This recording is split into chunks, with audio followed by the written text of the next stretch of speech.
آخری آیت نہیں، لاسٹ بٹ ون. لقد جاءكم رسول من انفسكم عزيز عليه ما عنتم. نیا ورڈ ہے دیکھیے، ما عنتم حریص، ما عنتم حریص علیکم بالمؤمنین رؤوف الرحیم. لقد جاءکم، اب دیکھو یقیناً تم لوگوں کے پاس یہ ایک رسول آیا ہے. اللہ کہہ رہا ہے یہ اسی پچھلی آیت سے، دیکھو مومنین کیسے ہیں، منافقین کیسے ہیں، کیسا وقت کا فائدہ نہیں اٹھاتے تم. رسول آیا ہے تمہارے پاس، اب ہمارے پاس رسول نہیں ہے، ہمارے پاس رسول نہیں ہے. ہمارے پاس چند اوراق آئے ہیں. حضور صلی اللہ علیہ وسلم نے کہا آجب ایمان ان لوگوں کا ہے جو چند اوراق پاتی ہیں پھر بھی انہوں دل جمعی کے ساتھ اسلام پر جمے رہتی، تو ان کا آجب ایمان ہے. حضور صلی اللہ علیہ وسلم نے کہا اب ہمیں وہ موقع نہیں ملا ہے. اللہ کہہ رہے دیکھو ان کو کتنا اچھا موقع ملا ہے، کتنا سنہری چانس ہے، golden chance, they are missing it.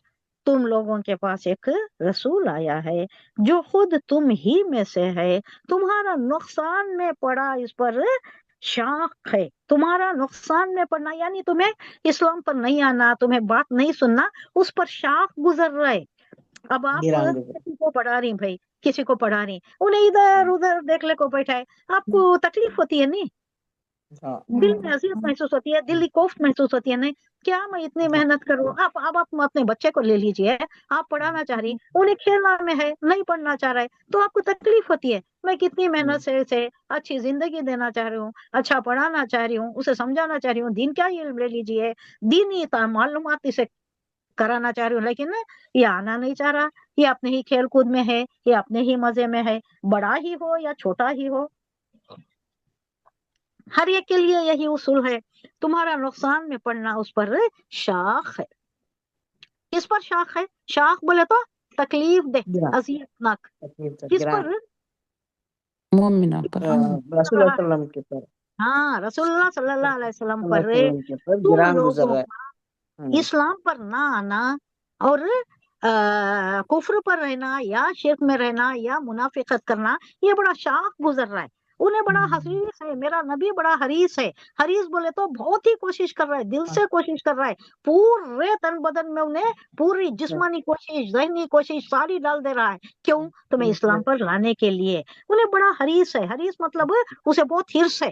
ہرس بولے تو لالچ کے مطلب میں بھی آتا ہے نہیں خوشی ہوتی ہے، نہیں، خوشی ہوتی نا، کوشش خواہش مند، حریص، ہاں یہ بھی ہو سکتا ہے. خواہش بہت مند. خواہش ہے اسے، بہت تمنا ہے، بہت ہرس ہے اسے تمنا. کہ تمہیں لا لیں اسلام پر. تمہاری فلاح کا وہ حریص ہے، تمہیں فلاح و بہبودی میں جنت میں جاتا ہوا دیکھنا چاہتا ہے. وہ بڑا دیکھنا حریص ہے اس بہت بات کا، خوشی ہوتی. وہ بڑا تمنائی ہے کہ وہ تمہیں جنت میں جاتا ہوا دیکھنا چاہتا ہے، تمہیں ایمان پر لانا چاہتا ہے.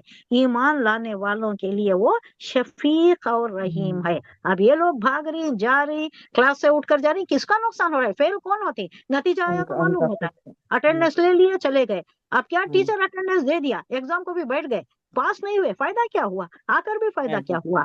اب اسلامی یہاں آئے، بیٹھے سارے سب لوگوں کے ساتھ، فائدہ انہوں نہیں اٹھا رہے، مومنین اٹھا رہے. مومنین جاتے ہیں جنت میں، تم لوگ جاتے ہو جہنم میں. حالانکہ حضور اپنا نبی تو پوری کوشش کر دیا، اس کے اوپر کوئی نہیں. وہ تو حریص ہے، تمنا ہی ہے کہ تمہیں بھی پالو، تمہیں بھی فلاح پالو، دنیا بھی پالو، آخرت بھی پالو. دونوں کامیابی ہے نا.